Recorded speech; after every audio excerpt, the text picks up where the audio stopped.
Kuna hawa marafiki, mmoja anaitwa Favor na mwenzake anaitwa Choice. Ni marafiki lakini ni familia mbili tofauti. Mmoja familia ya kitajiri sana, mmoja familia ya kawaida. Hapa Favor alikuwa anaongea na Choice akimwambia kwamba hivi karibuni atakwenda kabisa kuhama shule yao. Atakwenda kwenye shule nyingine tofauti. Choice akamuuliza kwa nini uhame shule? Huoni kama mimi na wewe tutakiwa kusoma shule moja? Familia yako ni ya kawaida sana. Mama yangu ni mfanyakazi wa benki na nina imani baba yangu ni mfanyakazi mkubwa tu huko. Kwa hiyo siwezi kabisa kusoma shule moja pamoja na wewe. Ni lazima nikasome shule za hadhi yangu. Choice akamwambia hile shule sio ya kawaida na kingine familia yangu sio maskini. Unachojaribu kuficha hapo nini eti? Familia yako nani asiyejua kwamba ni maskini? Kubali ukweli kwamba nyote ni maskini. Choice akashindwa kuvumilia pale, mwisho akaondoka. Maana zinavyoendelea kuwa ni dharau zaidi. Akabaki Favor anajisemea, kwa hiyo mtu asiongee ukweli. Kwani ile familia si kweli ni ya kimaskini? Kinachomfanya anachukia nini hapo? Siku inayofuatia Choice alikuja tena nyumbani kwao, tena akiwa kabeba kimfuko. Akagonga mlango pale, akatoka mama yake na Favor ambaye anaitwa Amaka. Na akamuuliza tatizo nini? Choice akasema anahitaji kuonana na Favor. Kweli Favor mwenyewe akatokea pale. Mama akamwambia huyu hapa, ongea naye. Choice akampa mfuko, akamwambia hizi ni zawadi zako ambazo ulihisi unawasaidia maskini, lakini sisi tulikuwa marafiki, sio kusaidizana, ilikuwa ni kupeana kirafiki tu. Kisha akamtupia pale akaondoka, ikiwa na urafiki baina yao ndio umekwisha yani. Favor naye akawa anaondoka huko, anasema ina maana siku hizi watu hawataki kuambiwa kabisa ukweli. Familia yake si kimaskini au unaongea uongo hapa? Mama akamwambia utaondoka kwenda ndani kabla hujachukua huo mfuko wako. Hii inaitwa Rich Daughter Poor Daughter. Ni movie moja bomba kinoma. Movie inayoonyesha umaskini na utajiri ni vitu ambavyo vinaweza vikakupata kwa dakika moja tu, na wale ambao walikuwa na wadharau kuhisi labda hawana msaada na wewe, ndio wakaja kuwa msaada wako wa pekee sana baadaye. Kwa hiyo ninachoomba mtazamaji ni macho na masikio yako kutoka sekunde ya mwanzo hadi sekunde ya mwisho kabisa ya movie hii. Make sure tayari umesubscribe na kugusa alama ya kengele ili muda wote kupata burudani za Mswahili. Hii ni Mswahili TV, utakuwa nami kutoka mwanzo hadi mwisho. Nite Claim Mswahili. Siku inayofuatia asubuhi na mapema, mama kashajiandaa kwa ajili ya kwenda mzigoni. Inatakiwa mchukue binti yake pia kwa ajili ya kumpeleka shule. Akamuita sana tu, mwishowe Favor akatokea pale na akamuuliza kwa nini mpaka sasa hivi bado hujavaa nguo za skuli. Akamwambia mama, ina maana ulikuwa hujanielewa jana nilivyokuambia siwezi kwenda tena kwenye ile shule. Yote nilokuwa nasema nilikuwa namaanisha siwezi kwenda kwenye shule ya maskini mimi. Ni lazima unipeleke shule za juu, shule za hadhi yangu yani. Mama kashangaa huyu mtoto amekuwaje siku hizi, na akamwambia kama upo tayari kwenda shule basi baki hapa nyumbani na utakuwa loser kama alivyo baba yako tu. Favor naye akajibu babake imani sio maskini, ni vile tu amjui mpaka sasa hivi. Baada ya hapo mama akaondoka zake kwa ajili ya kwenda mzigoni. Baada ya muda kidogo tunamwona mama yake na Favor akiwa na rafiki yake mmoja hivi anaitwa Vivian. Walikuwa wanapiga story kwenye gari, lakini Vivian alikuwa anamwambia kwamba nini kinaendelea kati yake na binti yake. Kinaendelea nini kwani kati yangu mimi na binti yangu? Vivian akamwambia usijifanye kama uelewi. Binti yako kanipigia simu na kaniambia hamna maelewano mazuri. Anachotaka ni kuonana na baba yake, anahitaji kumjua baba yake sasa hivi. Kumbuka yule sio mtoto mdogo tena kama ilivyokuwa mwanzoni, ni lazima umkutanishe na baba yake. Mama akawa mkali sana na akasema hilo haliwezekani. Hawezi kabisa kufanya upuuzi kama huo. Yule ni mtu ambaye alimtelekezaga akiwa mdogo, hawezi katu kwa kutanisha naye. Vivian akamwambia ni sawa, lakini kumbuka ulikuwa na level zako na si kwamba alikutelekeza kwa ubaya, bali wewe ndo ulijiweka mbali na yeye. Mama akaendelea kusema wewe bwana we, mambo yangu mimi na familia yangu wewe yakuhusu. Niache niamudu peke yangu tu, wala sihitaji msaada wa mtu yoyote yule. Ni sawa uhitaji msaada wa mtu yoyote, lakini kumbuka binti yako ameshakuwa mtu mzima sasa hivi. Anahitaji kujua kila kitu ambacho hakijui, na kama ukiendelea kumficha basi atachimba peke yake na atakuja kujua, na hii haitakuwa nzuri sana upande wako. Baada ya Vivian kuongea hayo maneno yake, akashuka zake gari kumwacha besti yake kwenye gari lake. Sasa upande huko nyumbani alikuwepo Favor, lakini alipokuwa katulia pale nyumbani akaja mmoja kati ya marafiki zake wengine na akamletea notes kwa ajili ya kujisomea kwa kuwa kaona siku ya leo hajafika shuleni. Favor akazipokea, lakini yule rafiki yake alikuwa kaja na mchizi mwingine anaitwa Dev. Akamuuliza huyo anaitwa nani na ni nani yako? Yule dada akasema huyu ni rafiki yangu anaitwa Dev. Favor akampa hai na akamuuliza kuhusu yeye. Mchizi akasema yeye anaitwa Dev na anasoma shule za boarding school, shule fulani hivi ambayo ni ya kitajiri kidogo. Na Favor kuisikia familia yake akamuuliza na maana wale ndio wazazi wako? Dev akajibu ndio. Akamwambia inawezekanaje kwani ni matajiri afu bado unazunguka na watu maskini? Watu maskini anamaanisha huyo rafiki yake ambaye kasimama naye hapo. Yale maneno yalimkata sana Dev, mwisho akaamua kuondoka zake tu pale. Baada ya kuona huyu msichana ni msichana asiyekuwa na adabu kabisa na ni msichana aliyekuwa na dharau nyingi kinoma. Kwa hiyo akaamua kuondoka, wakamwacha peke yake pale. Na kishacho kama hivi anabaki kujiuliza na maana watu wasiambiwe ukweli jamani, anazungukaje na maskini kama huyu? Siku chache baadaye mama yake akaja na mpenzi wake nyumbani. Mpenzi wake ambaye anaitwa Frankie. hivi, huyu mama bado ni kijana mdogo, hajafikia umri wa kukosa mpenzi. Kwa hiyo akaja na mpenzi wake nyumbani na akamtambulisha kwa binti yake pale. Jamaa akasema it's nice to meet you. Favor naye akaitikia sioni kama kuna uzuri kuonana na wewe. Mwisho wa siku akaondoka zake pale. Mama akamwambia rudi hapa. Hoi, akawa kashaondoka zake kule. Bi mkubwa naye akamnyokea mpaka chumbani kwake, anaye hasira kinoma yani. Na akamwambia tabia uliyoionyesha pale ni tabia mbaya sana kwa mgeni. Kwa hiyo ni lazima utoke hapa na ukamwombe samahani. Akamwambia mama, katu siwezi kuomba samahani. Ni aidha unionyeshe ni yupi baba yangu au nijulishe ni wapi anakaa ili niende nikaishi naye. Kwa kuwa umeamua kuhamisha mapenzi yako kwa mtu mwingine, basi na mimi niache nikaonane na baba yangu. Mama akamwambia hawezi katu kumkutanisha na mtu ambaye alimtelekeza miaka 15 nyuma. Alafu eti leo akaja akamtambulisha tu kirahisi kama hivyo. Hilo ni swala ambalo haliwezekani kabisa. Mwisho mama akarudi zake kwa mpenzi wake kule. Na aliporudi jamaa anasema kwamba unajua kila jambo lina sababu ya kutokea na kila linalotokea Mungu ana maana yake katika maisha yetu. Hivi unajua kuniacha nije kuishi kwenye nyumba yako, niache kulipia kodi ambapo kule nilikuwa nalipia, nije kukaa kwenye nyumba yako ni swala kubwa sana. Kwa hiyo unaona tumekutana kwa maana nzuri. Basi mama akisikia maneno mazuri kama hayo kutoka kwa mchizi anajisikia amani kinoma yani. Favor naye akawa anazunguka sana na Auntie Vivian ili kusudi ajue tu ni yupi baba yake, maana huyu si rafiki wa mama yake. Kwa hiyo akawa anajaribu kumchunguza kiundani sana, walau kama atamjua baba yake ni nani, au walau kama atajua jina lake tu ili kusudi amjue. Hajasema kwamba atakwenda kuishi naye, lakini anataka tu kumjua baba yake. Vivian akamjibu, unajua kitu ambacho mama yako hataki ni wewe kwenda kuonana na huyo baba yako. Alikutelekeza miaka 15 nyuma, ndio maana hataki kabisa mtu yoyote akakukutanisha na huyo baba yako. Kwa hiyo jitahidi kuvumilia mama yako, kwa nini uhangaike naye? Akasema ni kwamba mama yake sasa hivi amkumbuki tena, kaweka mapenzi yake yote kwa huyo mpenzi wake, mpaka kuna muda hataki kumsikiliza kabisa yeye, anabaki kumsikiliza huyo mpenzi wake peke yake tu. Vivian akamwahidi ataongea na mama yake kuhusu hilo na ana uhakika watalisolve hilo swala, mambo yataenda vizuri hivi karibuni. Muda ukiwa anatoka skuli, wenzake wapo wanaongea kwa pembeni kwa chini chini tu wanamsema, na akauliza kwa nini mnanisema kichini chini? Wakamwambia wala hatukusemi, tunachojaribu kusema ni kwamba kwa nini bado upo kwenye shule yetu, shule maskini kama sisi? Ulitakiwa kwa shule za hadhi yako, kwa nini mpaka sasa hivi bado hujamii huko? Akamwambia hiyo sio biashara yenu. Mwisho kakao kanaondoka huko, anatembea kwa maringo kinoma yani. Baada ya kufika nyumbani leo alifanikiwa tena kukutana na yule mchizi ambaye ni Devu. Wakawa wanaongea pale. Devu akamuuliza umekuja tuongee kuhusu nini? Akamwambia sijaja kuongea kuhusu mambo mengi, ila ninachoomba kama tunaweza kuwa tunacheza kwa pamoja, kupiga story kwa pamoja. Devu akamuuliza aha, unachotaka ni urafiki sio? Akamjibu ndio, anahitaji urafiki, lakini unajua siwezi kuwa na urafiki na mtu ambaye anajisikia, mtu ambaye anajiona tajiri kama wewe. Favor akasema sio kwamba najisikia, ila ninachojaribu kila muda ni kuongea ukweli tu. Jamaa akamwambia ukweli wako unaumiza wengi, na sio kila mtu ni maskini. Maskini ni kukosa akili, lakini ukisha kuwa na akili usiwahi katu kumuita mtu maskini. Kisha baada ya hapo Dev naye akaondoka zake, hakutaka mawasiliano mengi kabisa na huyo msichana. Haya bana, yeye akamwanza kurudi nyumbani na wakawa wanaangalia movie za Mswahili kwenye TV hapo akiwa na mama yake. Mama yake akiwa pale kidogo akasimama na akasema anaingia uwani mara moja. Ile kuondoka kawaida simu ya mama yake, na bila shaka anatafuta namba za baba yake kwenye hiyo simu, lakini kabla hajazichukua akaingia Frankie. Akajua mwaribu siku kashafika tayari. Kwa hiyo akaamua kuitupia ile simu pale na akaondoka zake. Jamaa alikuwa anajisemea nitajua tu unachokitafuta kwenye hii simu. Ile siku ikapita bana. Leo Vivian alikuja kumtembelea mpaka nyumbani kwao kabisa, na akawa anamwambia anti, kuna kitu na kihisi, kitu kibaya sana kuhusu Frankie. Ninahisi Frankie na mwanamke mwingine ambaye ana ujauzito wake kabisa. Kuna muda huo namsikia wanaongea kwa simu kwa siri na wanaongea kuhusu suala la hela. Ninahisi yupo na mamangu kwa ajili ya pesa zake tu, na sio kwamba anampenda kiukweli kimapenzi, bali anampenda kwa ajili ya pesa zake, na pengine na mpango mbaya zaidi juu yake. Vivian akamuuliza una uhakika? Ndio, nina uhakika na kila kitu ninachokisema. Nimemsikia mara kadhaa akiongea na simu, tena nimemsikia akimuita jina lake kama Sharon vile. Kwa hiyo huyo mwanamke ni dhahiri anaitwa Sharon. Vivian akasema itabidi waliangalia ili kiundani zaidi na mtolee macho sana huyu Frankie, huenda ikawa sio mtu mzuri kwa mama yake. Baada ya hapo Vivian akaaga na kuondoka.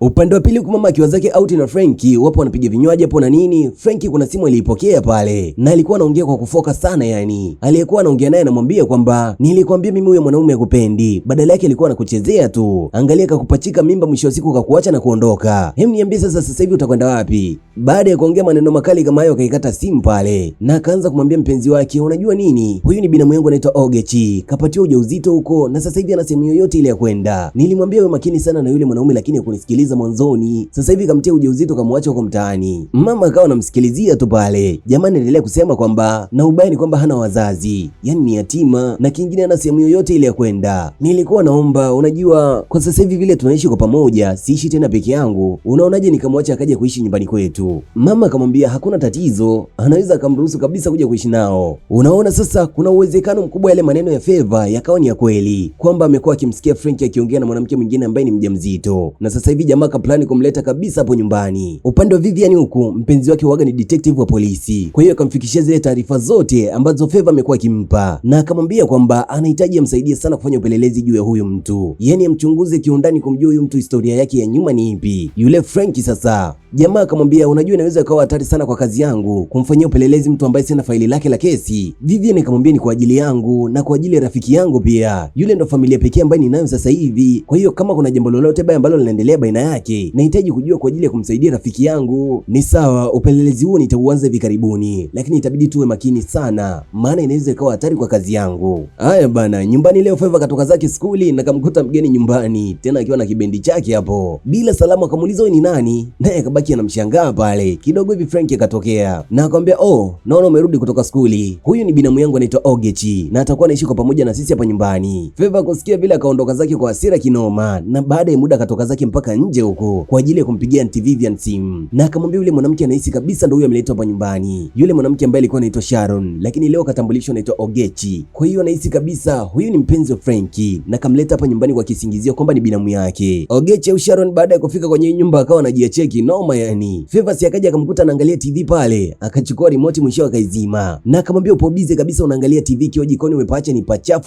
hujapasafisha. Akamwambia mtoto na akili hivi, unajua mimi nani wewe? Hem, nipe hiyo remote kabla sijakuvuruga. Hii remote sikupi mpaka umeenda kusafisha uchafu ambao umeuacha kule jikoni. Muda huo mama naye kaingia pale ndani na akamuuliza kinaendelea nini hapa. Akamwambia huyu mwanamke kaenda jikoni kapachafua na kapaacha hivyo hivyo. Favor, ina maana uone kama huyu ni mwanamke mjamzito, unawezaje kuongea naye kwa ukali kama hivyo? Akamwambia mimi sijali bana we, hiyo sio sababu pekee inamfanya chafue jikoni. Mwishowe Favor akaondoka zake pale. Mama akamwambia usijali, yule ni binti yangu na ndivyo alivyo mkorofi, na huko jikoni nitakwenda kukusaidia kupasafisha tu, wala tu usio na wasiwasi. Baada ya mpenzi wake na Vivian kufanya investigation, alikuja kujua jambo moja, kwamba yule jamani tapeli amekuwa akiwatapeli wanawake matajiri kwa nguvu ya mapenzi na kutumia muonekano wake mzuri. Hii imekuwa ikiwashawishi wanawake wengi kukaa naye kimapenzi, na baadaye anawatapeli kiasi kikubwa sana cha hela. Mwisho anadisapia mbali kabisa na mkoa kwenda sehemu nyingine kwa ajili ya kuwatapeli. Kesi yake imesharipotiwa na wanawake kadhaa matajiri, na wote hao walisafishwa kiasi kikubwa sana cha hela. Kwa hiyo huenda Maka akawa ni target nyingine ya huyu jamaa, na akiwa ametekwa pia na nguvu ya mapenzi. Muda huo nyumbani mama naye alikuwa anaongea na simu, na ni dhahiri alikuwa anaongea na baba yake na Favor. Anamwambia kwamba maisha yao yalikuwa zamani, wao na mapenzi yao ilikuwa zamani, lakini sio sasa hivi, na hawezi kabisa kumkutanisha na binti yake. Hilo ni swala ambalo haliwezekani. Kwenye simu jamaa akawa anauliza kwa nini, akamjibu hiyo haijalishi, hawezi katu kuonana na binti yake. Kwa miaka 15 yote amekuwa akimlea peke yake tu bila ya kuja kumjulia hata hali. Leo imekuwa jamisha kwa binti mtu mzima ndo anataka kuja kuonana naye. Akaikata simu mwisho akaondoka zake pale. Sasa baada ya kuondoka Favor naye akaingia, kumbe alikuwa anasikilizia maongezi kwa pembeni hapo. Baada ya hapo akakopi namba za baba yake, lakini kabla hajamaliza akatokea tena Frankie. Akamuuliza unafanya nini na simu ya mama yako? Akaiweka simu pale, mwisho akaondoka bila ya kujibu chochote kile, lakini ilikuwa tayari kashakopi namba za baba yake. Jamaa naye akaichukua ile simu na akawa anajiuliza huyu msichana anajikuta smart sana asije kaniharibia kwenye mipango yangu. Mida jioni hivi kila mtu akiwa kapitia usingizi, Frankie na yule Ogechi wakawa wametoka kwa pamoja. Ogechi anamwambia umeshampenda yule mwanamke nini? Inawezekanaje bado anachelewesha mipango mpaka sasa hivi? Jamaa akamwambia kuwa mpole, kila kitu kipo under control. Wewe kinachokufanya unapiga kelele ni nini mpaka unanitoa kwenye usingizi kule? Akamwambia ni kwamba unachelewa, inatakiwa hapa tuondoke mapema. Wewe umeshachukua hizo hela na kuondoka kabisa kwenye hii nyumba. Jamaa akamwambia nipo napambania hilo, kwa hiyo ninachohitaji ni utulivu wako na usije ukavuruga kabisa mipango yangu. Na endapo kama ukija kuvuruga mipango yangu wewe, nitahakikisha na kurudisha kijijini. Anyway, Ogechi akasema kamisi jamaa. Jamaa akamwambia ni sawa, hata mimi nimekumisi, lakini hii sio sehemu sahihi kwetu, nitakupanga sehemu ya kuonana kesho. Mwisho akamwaga ondoke zake kulala pale. Hakuna cha ubinamu wala nini, bali hawa ni wapenzi kabisa.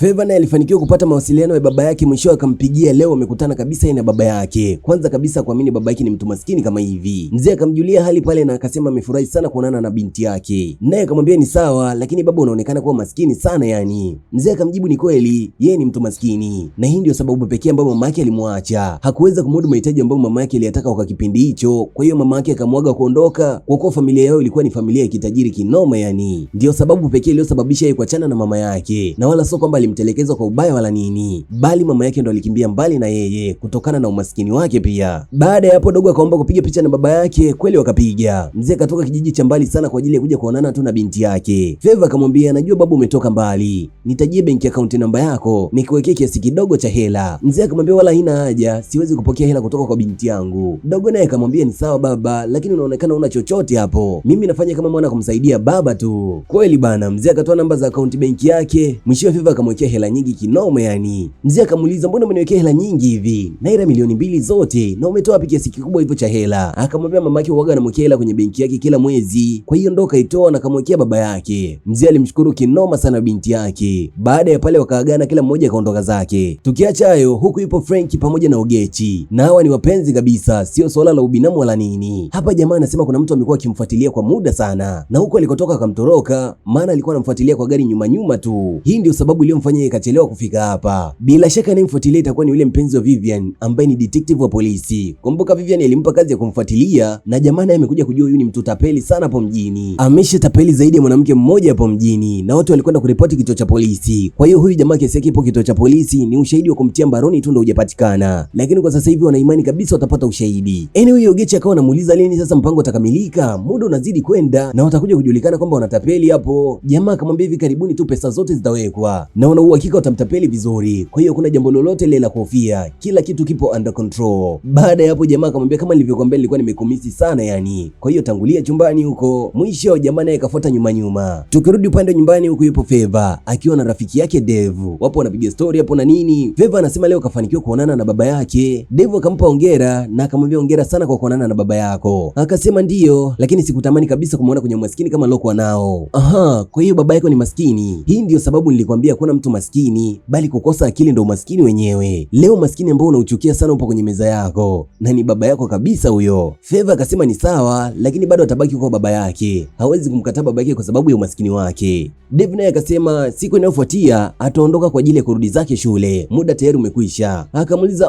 kwa hiyo unaondoka kurudi zako boarding school na kuniacha hapa peke yangu? Sikuachi peke yako, yupo Choice, yupo na wenzake, naweza mkawa marafiki. Akamwambia hapana, hawezi tena kuwa marafiki zangu kwa maneno ambayo niliwatamkia mabaya. Jamaa akamwambia ni sawa uliongea maneno mabaya, lakini unaweza tena kujaribu kutengeneza urafiki baina yako wewe na wao, na watakukubalia kabisa, wala hawatakuwa na ubaya wote ule juu yako. Jamaa akasimama pale, mwisho akaondoka zake. Upande wa mama na mpenzi wake Frank huku, jamaa akawa anamwambia hizo hela anazihitaji mapema sana kwa ajili ya kuwekeza kwenye ile kampuni. Amaka akawa anasema hicho ni kiasi kikubwa sana cha hela, itambidi pia akope benki ili kuweza kumpatia hicho kiasi kikubwa cha hela kwa ajili ya kwenda kuwekeza kwenye hiyo kampuni mpya. Jamaa akamwambia ndio, lakini kama unavyojua nikishafanikiwa kuwekeza pale, basi matokeo yake yatakuwa mazuri sana na tutakuwa mabilionea, sio tena mamilionea. Kwa kuwa Amaka anamwamini na anampenda kinoma huyu jamaa, akaona kuna jambo lolote lile la kuhofia, kiasi kwamba akamwambia atampa hizo hela bila ya kusaini dokumenti hizo zote zile, dokumenti za ushahidi yani, kwa kuwa tu anamwamini. Jamaa akaona mpango si ndio huu sasa, kichini akawa anajisemea huyu ni boya kweli, unanipa hela bila dokumenti zozote zile. Haya bana, ukiwa umeendelea kujilaza pale, mlangoni ukagongewa na aliyeingia ni Favor. Akaomba kuongea na mama yake private kidogo. Mama akamwambia kama huwezi kuongea hilo jambo hapa sasa hivi, basi ni bora uondoke kwenda kulala. Akamwambia lakini mama, nahitaji kuongea na wewe peke yangu. Frank naye akamwambia mama yako sikakwambia ukalale wewe, kama huwezi kuongea hilo jambo hapa sasa hivi. Favor akaona baridi tu, mwisho wa siku akaondoka zake pale, lakini alihitaji kumwambia mama yake huyu mtu ni tapeli. Ni vile mama yake kumpa nafasi kabisa kumsikiliza. Hata siku inayofuatia asubuhi bado alijaribu kuongea na mama yake, kumwomba ampe nafasi waongee wawili, lakini mama alikataa kabisa, na akamwambia kama hawezi waje kuongea kwenye gari, basi ni bora kaja peke yake shuleni na wala hatompeleka kabisa shule siku ya leo. Kwa hiyo mama na mpenzi wake wakaingia zao kwenye gari, mwisho wakaondoka zao pale. Mama tayari kashaanza kumsahau binti yake kabisa yani, na mapenzi yake yote kayahamishia kwa huyu jamaa Frankie. Favor hata hiyo siku kwenda shule aliamua kubaki zake tu nyumbani. Baada ya wao kuondoka na muda kidogo kupita, tunamwona Ogechi akiwa anapiga simu tena akiwa anampigia Frankie na akimuuliza je, tayari ameshakamilisha mpango ili kusudi naye aondoke hapa nyumbani. Jamaa akamwambia ndio, kila kitu sasa hivi kipo vizuri, ni muda wake wa yeye kuondoka hapo na kwa ajili ya kujiandaa kabisa kabisa kuhama nchi, maana wameshatapeli kiasi kikubwa sana cha hela kwa wanawake tofauti tofauti hapo Nigeria. Kwa hiyo ni lazima wahame kwa muda, kisha baadaye ndipo warudi. Tukirudi upande wa Favour huku, naye akampigia Aunty Vivian simu na akampa taarifa zote zile kwamba alijaribu kweli kila mara kuongea na mama yake, lakini mama yake kumsikiliza, badala yake alikuwa anamsikiliza mpenzi wake Frank tu. Na leo sasa hivi ameondoka asubuhi, wanasema wanakwenda kwenye kikao cha biashara. Anasema anajaribu kumpigia mama yake simu, anaipokea ni Frank. Kila akijaribu kumpigia simu anapokea Frank tu. Kwa hiyo anahisi kabisa huo mpango huenda ukakamilika leo na mama yake akatapeliwa hela zote hizo. Vivian kwenye simu akamwambia kae kwa kutulia, wanaendelea kulifanyia kazi hilo swala. Baada ya muda mama yake akarudi nyumbani. Kwanza akamuao pale, hakuamini kwamba atamuona tena mama yake. Mama akashangaa binti yake hajawahi kumuao before na akamuuliza mbona leo na akti? Akamwambia hapana mama, si akti, badala yake nimefurahi kukuona. Mama akashangaa, kwa hiyo kumbe umefurahi kuniona? Akamwambia ndiyo mama. Anyway, Favour kumwambia jambo lolote lile, aliacha mambo ya Jipe peke yake, maana alihisi kabisa mpango mzima umekamilika. Mama akauliza Ogechi ipo wapi? Akamwambia alitoka na mpaka sasa hivi bado hajarudi. Mama akaona fresh, akajaribu kumpigia Frank simu yake, lakini simu yake ilikuwa haipatikani kabisa. Na hapo jamaa ipo na gari yake na kile kiasi kikubwa cha hela ambacho alikihitaji mpaka akakopa benki tayari alishampa Franki. Kwa hiyo hapo jamaa ipo na hela na pia ipo na gari yake. Asubuhi yake palipokucha akawa kajiandaa fresh kwa ajili ya kwenda mzigoni na binti yake kwa ajili ya kwenda shule. Akauliza tena Ogechi yupo ndani? Akamwambia hapana mama, Ogechi hajarudi tangu alipoondoka siku ya jana. Mama kidogo ikaanza kumcheza pale, Ogechi hajarudi na Franki hajarudi. Anyway, Favour akamwambia waondoke, huenda wakarudi baadaye. Baada ya muda wakaja wakamsimulia kila kitu. Ndo hapo mama akaanza kulia na kujuta kinoma, yani ilikuwaje akamwamini yule mtu zaidi ya binti yake, mtu ambaye hata wajuani kihivyo. Binti yake amekuwa akimjua tangu mdogo, leo akashindwa kumsikiliza, akamsikiliza yule jamaa. Vivian naye akawa anamwambia nilikwambia, nilijaribu kukuonya kila mara na nikakwambia msikilize binti yako, lakini badala yake ulinitimua mbali na ukaniambia nikae mbali kabisa na familia yako, wala nisikufundishe kuhusu malezi. Leo unaona sasa tayari ameshakupata. Mama akawa analia tu maskini, ikabidi wageuke kumfariji sasa, maana hakuna namna nyingine tena hapo. Huwezi amini, mama alikopa mpaka hela kidogo kwenye benki ambayo pia yeye ndo anayofanyia kazi. Akakopa hela kisha akampa jamaa. Leo jamaa kamtapeli mpaka gari yake kabisa. Unajua ile ni swala ambalo bado lilikuwa liingia kabisa kwenye akili yake. Haya bana, baada ile siku kupita, leo mama akawa katoka kazini na akamkuta binti yake kidogo na mawazo. Akamuuliza una tatizo gani? Favour akajikuta katamka nimejaribu kumpigia baba lakini simu zake hazipatikani, kwa hiyo nina hofu juu yake. Baba yupo umejaribu kumpigia?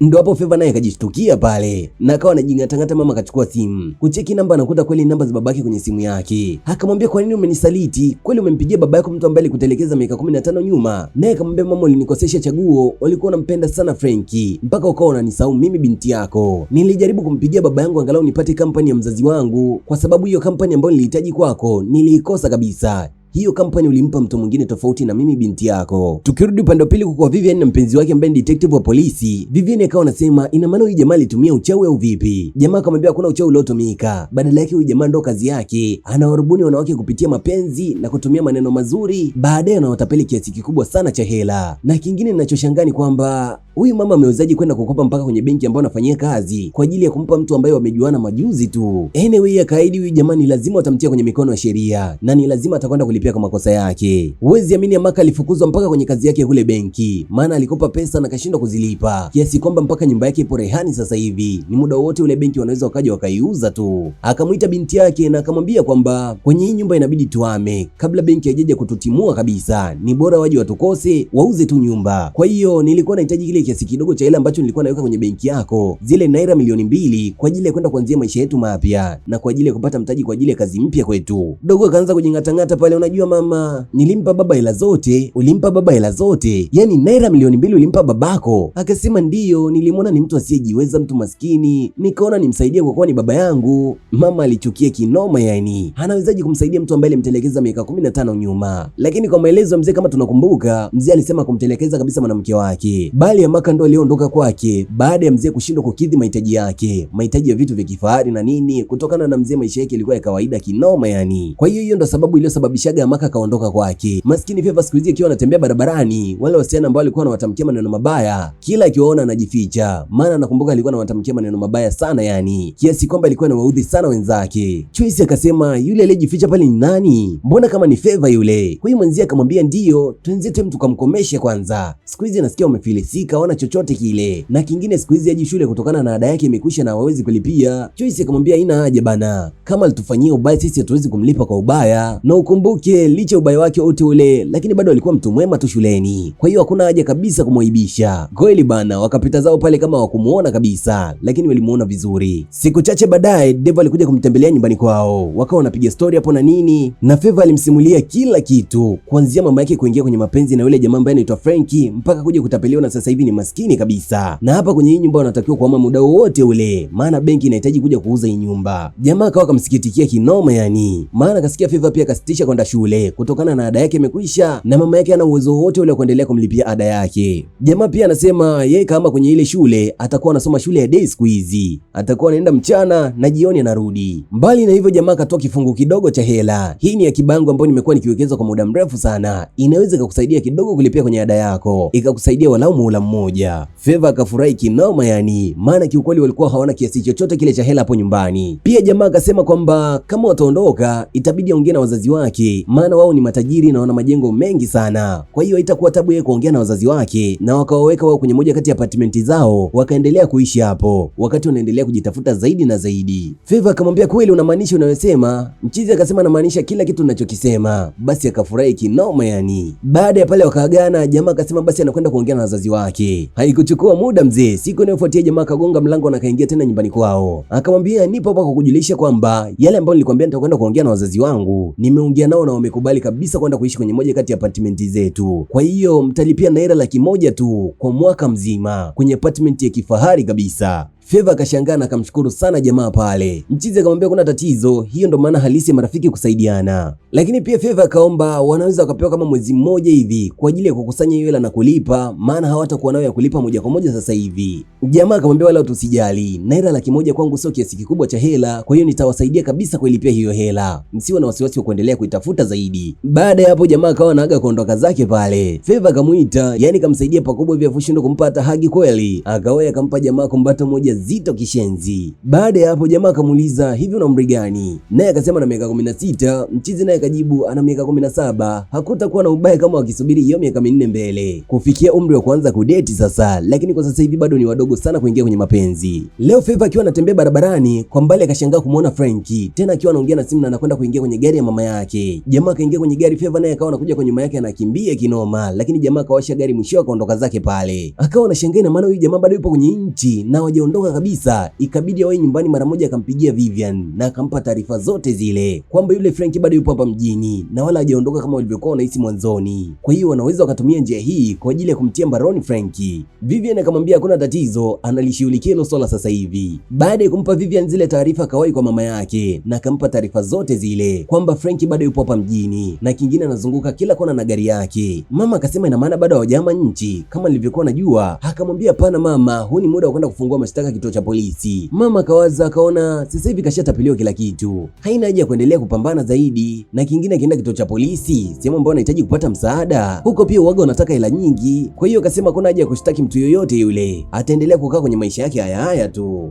Favor alijaribu sana kumshauri mama yake, lakini mama yake alikataa. Kweli mzee Frankie yupo zake huko na mpenzi wake wametoka kwenye bonge la apartment. Ile wanatoka hivi akashangaa kuna mtu anampa mkono afu anamwambia mamen, imekuwa muda mrefu sana tujaonana. Na akamuuliza nina uhakika wewe ni Frankie? Ya, mimi ni Frankie. Na wewe ni nani labda ambaye unanijua mimi? Mimi ni Detective Prime. Ogechi Sharon baada ya kusikia ni detective wa polisi, taratibu akaanza kujichanga kuondoka pale. Lakini akofika mbali mzee, kuna jamaa kao kamtinga njia pale, halafu akampa ishara ya kidole, geuka huko mama, upo chini ya ulinzi sasa hivi. Huku Frankie naye anaambiwa na Mr. Prime, upo chini ya ulinzi kwa makosa ambayo peke yako unayajua. Yaani wamezungukwa kila kona mzee, hakuna sehemu yoyote ile ya kukimbilia. Kumbe Vivian tayari alishampigia mpenzi wake na kumpa taarifa zote zile ambazo alikuwa kapewa na Favor. Upande huko nyumbani po Favor, baba yake pamoja na mama yake. Huwezi amini leo baba yake kaja kumtembelea kabisa. Na ukimcheki mzee kwa sasa hivi, huyu sio yule mzee wa mwanzo kabisa, yule mzee ambaye alikuwa maskini. Mzee kwa sasa hivi inaonekana maisha yake yamebadilika kwa kiasi kikubwa sana yani. Tutajua mbeleni tu nini kimembadilisha mzee mpaka kuwa tajiri kama hivi. Anavaa saa za gharama, macheni ya gharama kama hayo, na amekaa kitajiri kabisa na familia yake. Kidogo hivi akaingia Vivian kaongozana pamoja na mpenzi wake, na pia akiwa amembeba Frankie akiwa kala pingu za serikali. Vivian anasema baada ya Favor kuwa anampa taarifa nyingi sana sana kuhusu Frankie, aliamua kuongea na mpenzi wake ambaye ni detective wa polisi kwa ajili ya kumfuatilia huyu jamaa, na baadaye wakaja kugundua ni tapeli ambaye kashatapeli wanawake wengi sana yani. Nilijaribu kukuambia lakini kunisikiliza kabisa rafiki yangu. Badala yake uliweka mapenzi mbele. Detective Prime naye akasema kwamba na Imani ameshakutapeli kiasi kikubwa sana cha hela. Na hapa sasa hivi akiwa na mpenzi wake walikuwa wameshakata tiketi kwa ajili ya kuhama nchi kabisa. Waende wakaishi nchi za mbali huko. Lakini imekuwa ni kama bahati, mimi na vijana wangu tumefika eneo la tukio kabla ya wao kuondoka. Kwa hiyo ninachoomba kwako madam ni wewe kuja kituo cha polisi na kufungua kesi ya mashtaka kwa ajili ya huyu jamaa. Amaka akajibu ndio, atakuja kufungua kesi kwa ajili ya huyu jamaa. Haijalishi itamgharimu kiasi gani. Vile kashamuona yupo hapa, basi atakwenda kufungua ile faili. Frankie anasema usiwasikilize hao mpenzi wangu. Unajua nilikuwa nakupenda na ninakusikiliza kwa kila kitu. Hebu angalia hao sasa hivi wamenikamata, wamenipiga pingu. Na kama nilivyokuambia huyu ni binamu yangu, hatuna jambo lolote lile ambalo linaendelea baina yetu. Nilikuwa nimempeleka hospitali kidogo. Tuondolee huyu mpuuzi hapa aende jela huko. Na akaendeleza utapeli wake nyuma ya nondo za gereza. Kwa hiyo ofisa wa polisi wakawachukua na kuwapeleka sehemu husika ambao wanastahili kuwepo mtu na mpenzi wake. Wote matapeli yani. Sasa hivi kutakuwa na uhakika mkubwa sana mama kurudisha kazi yake na kurudisha zile hela ambazo alikuwa anadaiwa na benki. Maana mhusika sikashapatikana sasa hivi. Na kingine gari yake pia imerudi. Vivian naye akamwaga rafiki yake pale kwa makumbato mengi na nini, mwisho akaondoka zake pale. Akabaki mama, baba pamoja na mwana. Mama akamshukuru sana binti yake, maana yeye ndo kafanya kila kitu. Yeye ndo kasababisha mpaka sasa hivi Frankie kakamatwa. Kama asingekuwa anampa Vivian zile taarifa, huenda leo Frankie asingekamatwa kabisa. Na huenda mali zake zisingerudi kwenye umiliki wake tena. Na kingine pia akamwomba mzee samahani, maana kipindi hicho ndo alimkataa na akamweka mbali sana na binti yake. Mzee naye akawa anaondoka zake pale. Hata kama mapenzi yatarudi, lakini itawachukua muda kidogo. Ukumbuke walitengana ndani ya miaka mingi sana yani, miaka 15, sio miaka kidogo. Sasa nikurudishe nyuma kidogo, kujua nini siri ya utajiri wa huyu mzee. Hiyo siku ambayo Dave alikuja kwa ajili ya kumchukua Favor na mama yake kuwapeleka kwenye hiyo apartment ambayo babake aliwapa, ndio siku ambayo pia mzee alikuja nyumbani kwao. Na Favor alishangaa maana alijaribu mara kadhaa sana kumpigia baba yake, lakini simu zake zikawa zipatikani. Mzee akajibu simu yake ilipata matatizo na ikabidi anunue simu mpya. Akawauliza nyinyi mnasafiri au vipi? Dogo akasema hapana, benki imewataka waondoke hapa kutokana na kushindwa kulipa deni la benki. Kwa hiyo inawabidi waende kwenye nyumba nyingine ambayo wataimudu kwa muda. Mzee akashangaa, kwa hiyo ndio maana mnaondoka? Lakini pia akamtambulisha kwa rafiki yake kwamba huyo ni Dave rafiki yake, na pia akamwambia Dave huyu ni baba yangu. Kwa hiyo akasalimiana pale na nini. Dave akamwambia baba yako haonekani maskini kama ulivyokuwa umeniambia mwanzoni. Akajibu ndio, hata mimi inabidi nishangae kidogo kwa jinsi alivyo sasa hivi. Mzee akasema ndio ni kweli, hapo mwanzo alikuwa maskini sana yani. Lakini akasema zile naira milioni 2 ambazo binti yake ilimtumia aliwekeza, alikutana na moja kati ya marafiki zake matajiri sana, wakamuunganisha kwenye makampuni makubwa akawekeza, na sasa hivi maisha yake ni mazuri. Hii ni kwa ajili ya binti yake. Na pia mzee anaendelea kusema kwamba ameamini mafanikio yake yalikuwa yameunganishwa na binti yake. Kama wasingekutana na binti yake, basi leo wasingekuwa na mafanikio kama hivi. Na akamwambia hawana haja ya kuondoka tena kwenye hii nyumba, atakwenda kuwalipia ile deni la benki na waendelee kukaa kwenye nyumba yao. Hawezi kuruhusu kumwacha binti yake kuondoka kwenda kutangatanga kwenye nyumba nyingine huko. Ni lazima amfanyie kila kitu binti yake ili aishi maisha mazuri tu. Mama akaanza kushukuru pale na nini, lakini mzee akamwambia kuna haja ya kunishukuru. Ni vyema hizo shukrani zako ukampa binti yako, maana yeye ndo kanipambania kwa kila kitu. Hata utajiri wangu sasa hivi binti yangu ndo kachangia baada ya kunipa zile naira milioni 2. Sikatai, ni kweli zilitoka kwako, lakini alisafisha benki yake yote na kunipa zile naira milioni 2 ambazo niliwekeza, na sasa hivi zimeniletea matokeo makubwa sana yani. Kwa hiyo akarudi na mabegi yao mpaka ndani, safari hakuna tena yani. Hii nyumba inaendelea kubaki kwenye umiliki wao halali baada ya mzee kuwalipia madeni yao ambao walikuwa wanadaiwa na benki. Kwa hiyo hii ndo siri ya mafanikio ya mzee. Aliwekeza hela kidogo ambazo alipewa na binti yake na sasa hivi ni milionea. Ni kweli hajijipata kihivyo, lakini maisha walau yanajipa. Na hapo ndo nakuwa mwisho wa huu mzigo unaitwa Rich Daughter Poor Daughter. Na imani kuna mengi sana mmejifunza na familia. Dondoshe comment yako hapo chini, niambie umeonaje hii movie. Make sure tayari umesubscribe na kugusa alama ya kengele ili muda wote kupata burudani za Mswahili. Hii ni Mswahili TV, kituo chako pendwa cha burudani. Asanteni kwa wote mliokuwa nami kutoka mwanzo hadi mwisho. Nite Clay Mswahili. Mashabiki tuko tayari. Swahili TV, sehemu yetu ya furaha. Asante Clay kwa kazi yako ya